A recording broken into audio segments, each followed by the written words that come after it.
Did you know the 1980s oozed out more ghostly chillers than any other decade, yet only a handful, think Poltergeist, ever get the spotlight? Over 24 supernatural features from that neon-soaked era scored festival awards or cult followings before vanishing from video store shelves forever. Tonight, we're unearthing 15 forgotten phantasm flicks that once rattled VHS players and now beg for a glorious rewatch. So slam that like button, subscribe, and let's blow the cobwebs off these ectoplasmic treasures. The Changeling, 1980. The decade's most elegantly mounted ghost story didn't come from Hollywood at all. It arrived from chilly Vancouver by way of Hungarian-born director Peter Medak. Grief-stricken composer John Russell retreats to a Victorian mansion where a dusty child's wheelchair and a music box that plays his own melody ignite a séance of sorrow. That infamous wheelchair sequence, filmed with nothing but fishing wire and shadowy lighting, remains nightmare fuel decades later. Behind the camera, producer Garth Drabinsky gambled Canadian tax shelter money on Globe-class production design, then watched the film sweep 8 inaugural Genie Awards, including Best Picture, making it Canada's first worldwide horror hit. Yet box office buzz faded once The Shining hogged U.S. screens, and The Changeling was left rattling chains on late-night cable. Why revisit? Because Medak's slow-burn pacing feels radical in today's jump-scare market. Themes of political corruption, an adopted heir literally murdering a disabled child for inheritance, still sting, and the soundtrack's lonely piano predated modern elevated horror minimalism by 40 years. For 80s audiences scarred by divorce, recession, and urban decay, the film's message was clear. Your safe new house may carry ghosts of crimes past. Rewatch now, and you'll hear DNA echoes in everything from The Orphanage to Hereditary. Ghost Story, 1981. Imagine 4 Hollywood legends, Fred Astaire, Melvin Douglas, Douglas Fairbanks Jr., and John Houseman, trading top hats for tombstones. That casting coup, wrangled by British director John Irvin, turned Peter Straub's best-selling novel into a wintry meditation on guilt. On location in Saratoga Springs, New York, Astaire confessed to Irvin that he felt he might die or be murdered on set, a fear that eerily mirrors the film's plot of old men haunted by the woman they wronged. While critics praised its atmosphere, Universal Pictures trimmed character beats to squeeze in more shocks, leaving audiences disoriented and ticket sales lukewarm. Today, that truncated cut feels like an art house curio, as if the Big Chill spent the night in a crypt. The impact on the era? Ghost Story whispered that prestige actors could headline horror without trashing their reputations, paving a path for Bette Davis and Gregory Peck. Revisit, and you'll find icy cinematography, a chilling score by Philippe Sard, and Alice Krige serving vengeance colder than New England snow.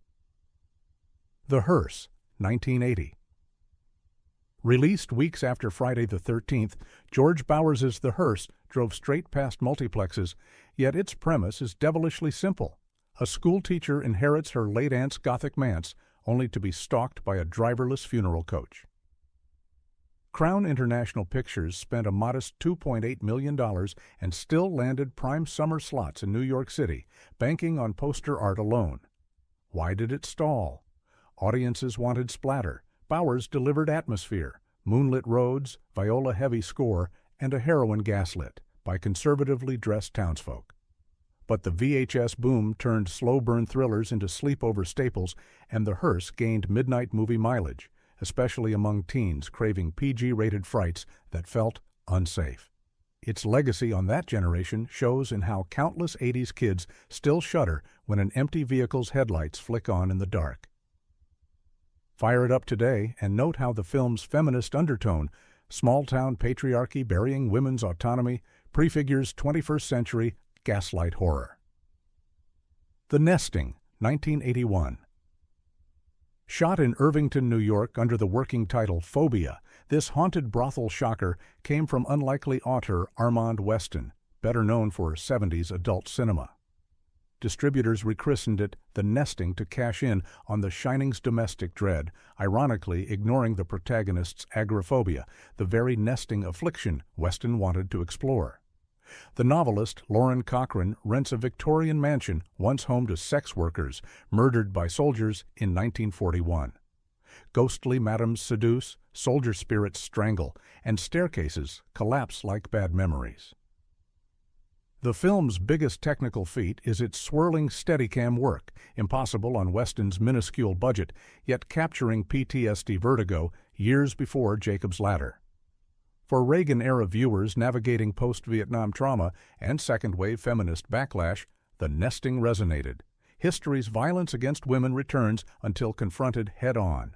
Critical ridicule sent it to bargain bins, but the home video generation championed its avant-garde lens flares and jazzy score. Today, boutique labels sell 4K restorations, reclaiming Weston as a volatile visionary whose lone mainstream outing deserves a guilt-free revisit. Lady in White, 1988. Few ghost tales blend childhood wonder and serial killer dread like writer-director-composer Frank LaLoggia's Lady in White.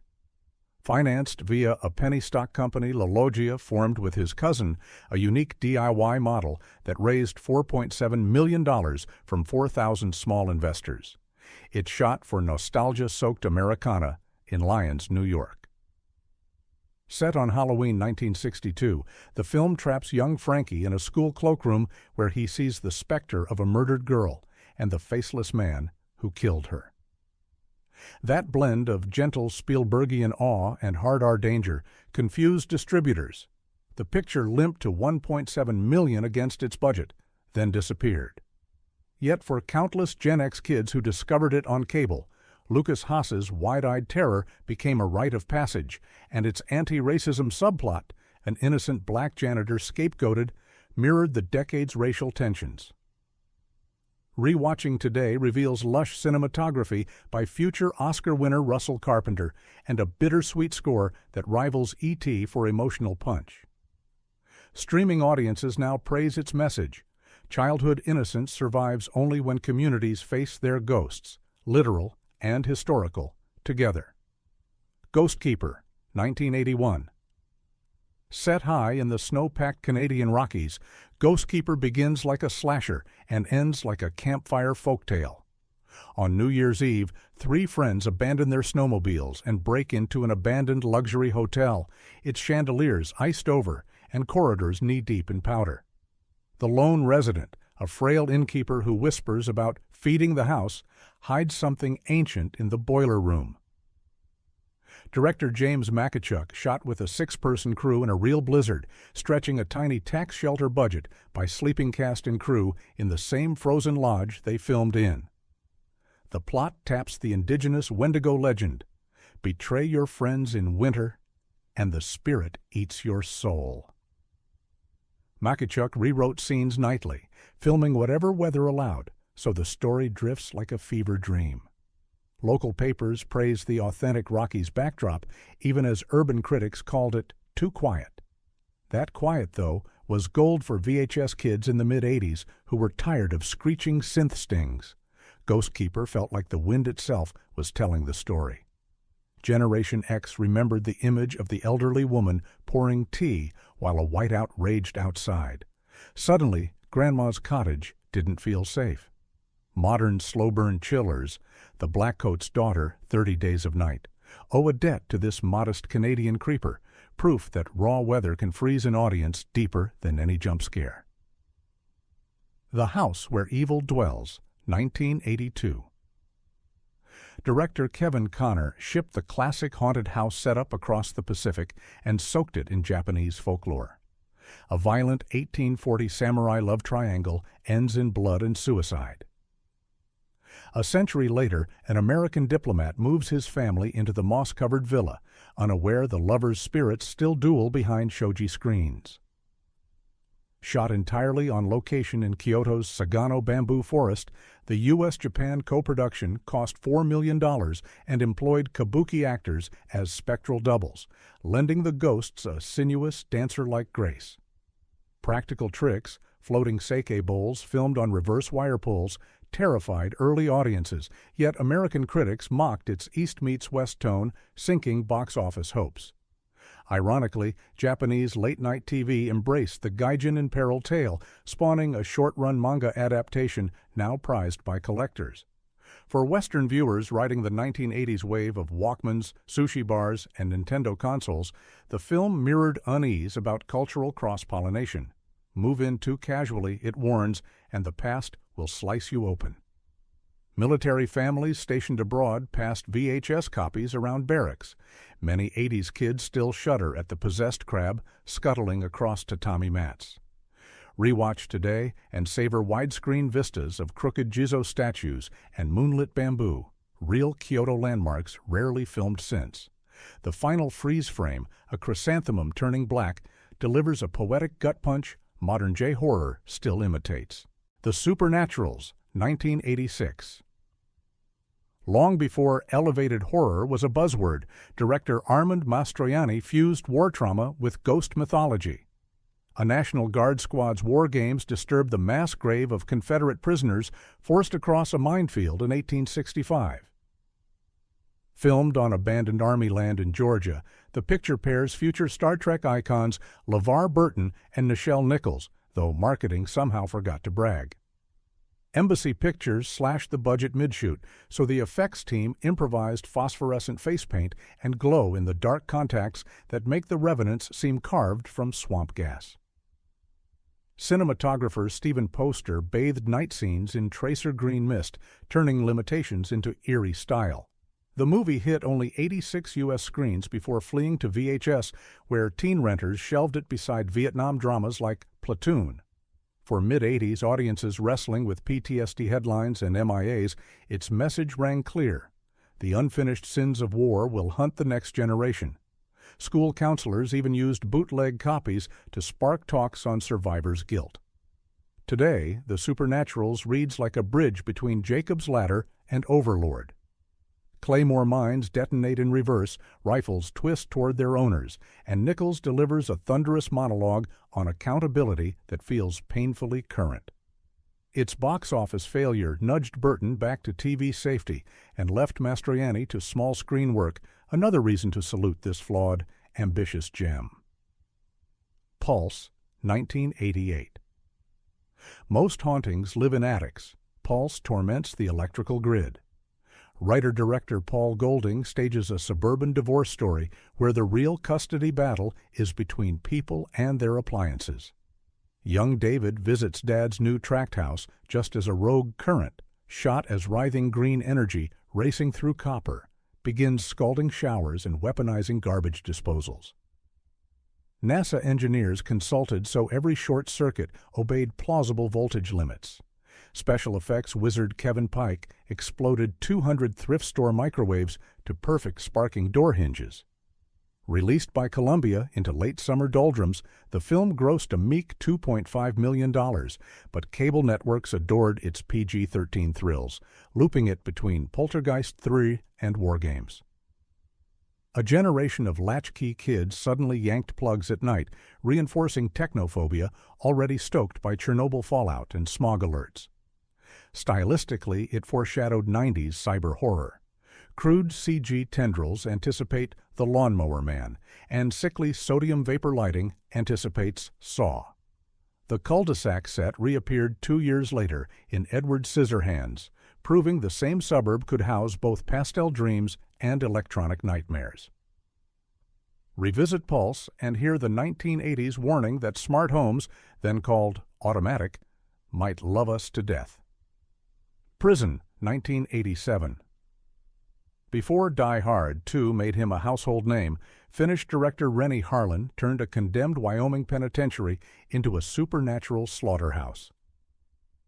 The opening 1960 execution of innocent Charlie Forsyth, filmed in the institution's real gas chamber, sets off decades-long vengeance.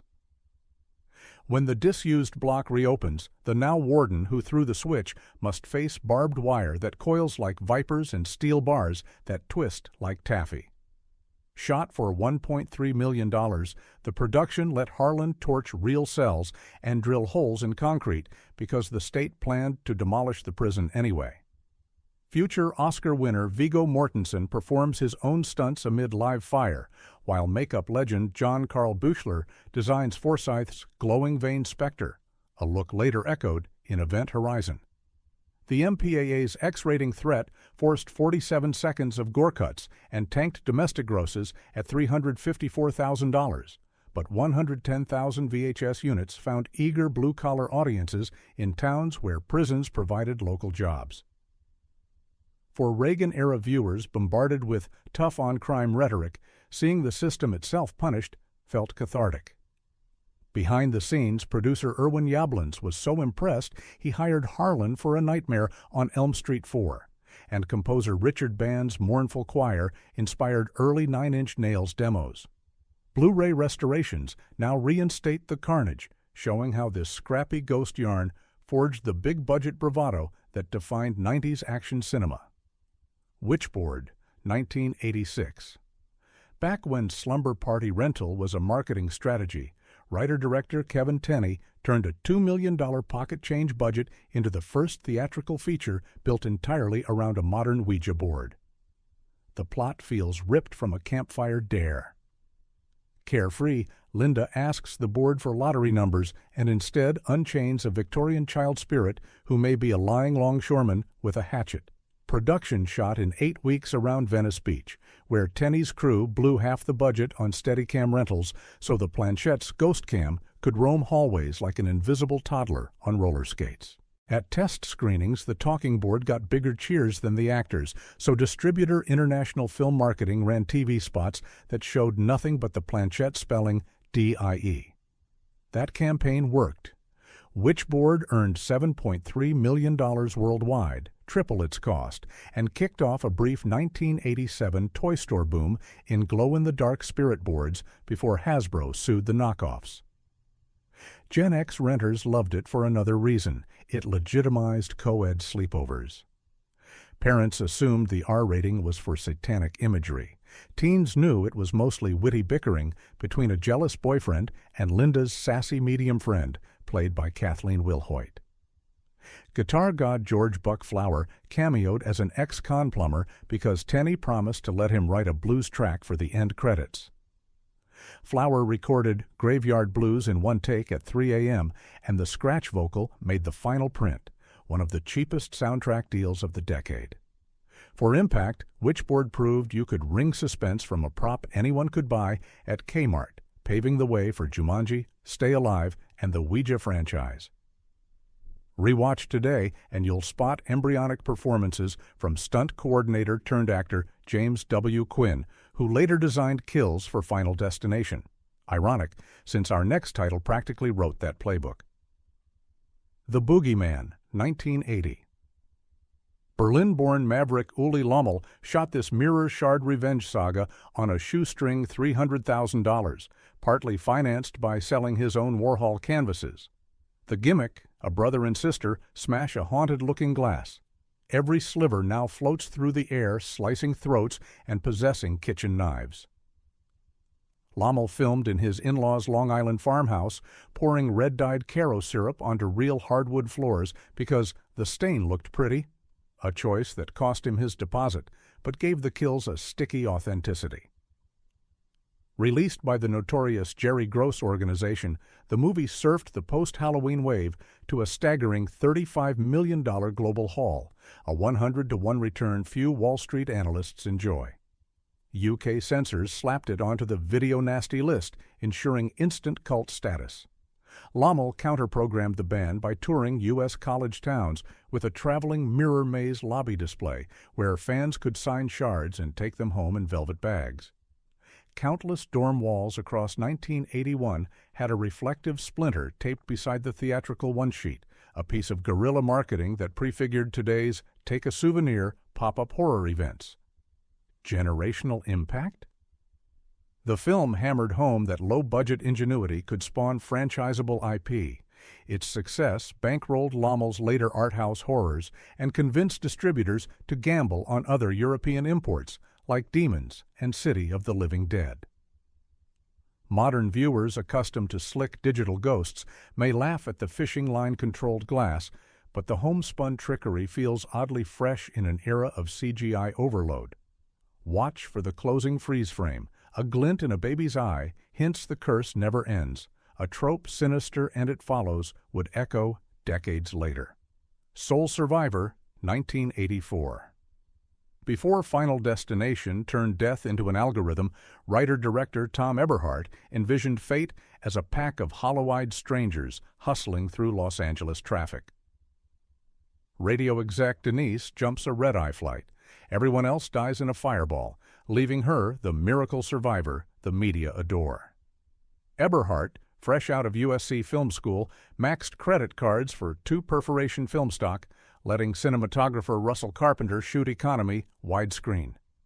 To populate the crash site, he bought 40 charred mannequins from a fire marshal training yard for $50 each, bribing the yard manager with Dodgers tickets. Critics dismissed the movie as too sad for horror, but that melancholy struck a chord with Reagan-era audiences bombarded by airline terror headlines. Campus counselors screened it during survivor guilt workshops.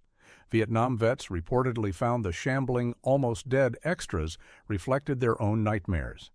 Cult growth accelerated when late-night TNT placed it in a Women in Peril marathon. Viewers noticed Denise actively fights her cosmic stalkers rather than fainting into male arms. Fun fact, a guerrilla subplot features a pre-night of the Comet cameo from Catherine Mary Stewart, linking Eberhardt's 2 cult gems into what fans jokingly call the Cometverse. Why revisit?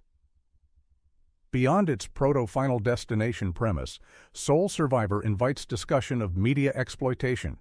Every time Denise switches on the TV, news stations re-air crash footage with her name superimposed. That tension between public fascination and private trauma feels ripped from today's viral video outrage cycles. With Carpenter's neon taillights and David F. Anthony's heartbeat score, now remastered in 4K, the film finally looks as sharp as its fatalistic script always felt. One Dark Night, 1983. If John Hughes ever rewrote a EC Comics tale, it might look like Tom McLaughlin's Mausoleum Shocker. New girl Julie must spend a night inside LA's Crypt Cathedral Tower Mausoleum to join the high school clique, the Sisters. Trouble is, the marble corridors hold psychic corpse collector Raymar, loosely based on Russian telekinesis researcher Ninel Kulagina, a fact McLaughlin discovered in a National Enquirer clipping taped above his typewriter. Production wrangled permits at Hollywood Forever Cemetery, but the real building closed at dusk, forcing cast and crew to shoot from 6 p.m. to 2 a.m., then nap in hearses to make call time. McLaughlin's wife, stuntwoman Nancy McLaughlin, rigged levitating corpse effects using hidden leaf blowers and fishing poles, producing a ghastly puppet waltz that had Fangoria readers dubbing it the gooey Disney-haunted mansion. Distribution hell ensued. Producer Edward Montoro vanished with the negatives during his own court case, delaying release until 1983. By then, star Adam West was pushing Batman reruns at conventions and became the accidental marketing draw. The movie earned modest box office but exploded on HBO, where latchkey kids memorized its purple lightning climax. Sociologically, it mirrors 1980s teen initiation anxiety, proving once again that peer pressure rarely ends well, and its female-centric cast gave rare scream queen agency years before The Craft.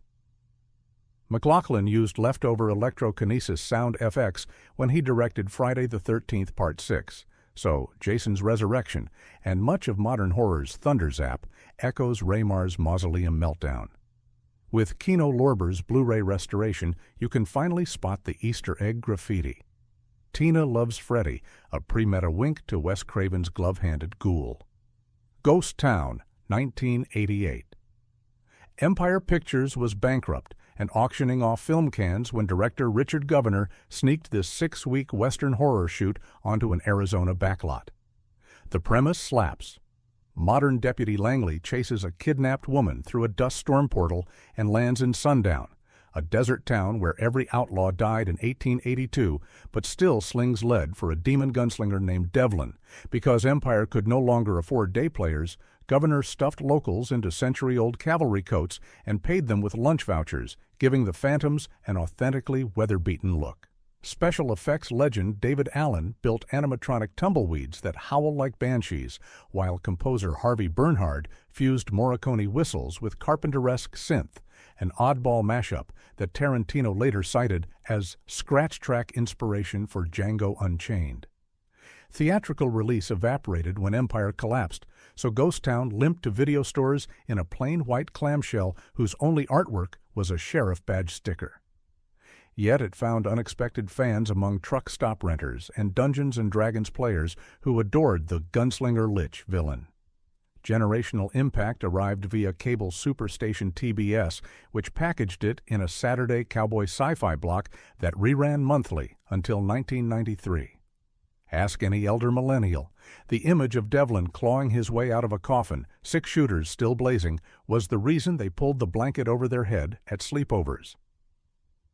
Modern rewatch value? Aside from seeing future Twin Peaks alum Catherine Hickland wield a ghost-banishing shotgun, Ghost Town hints at what could have been, a shared universe where spectral outlaws haunted every frontier fort. With Vinegar Syndrome's 2K scan finally letting sagebrush colors pop, the film closes our list by reminding us that forgotten doesn't mean lifeless. Sometimes it's just waiting in the dust for someone brave enough to ride in. And there you have it.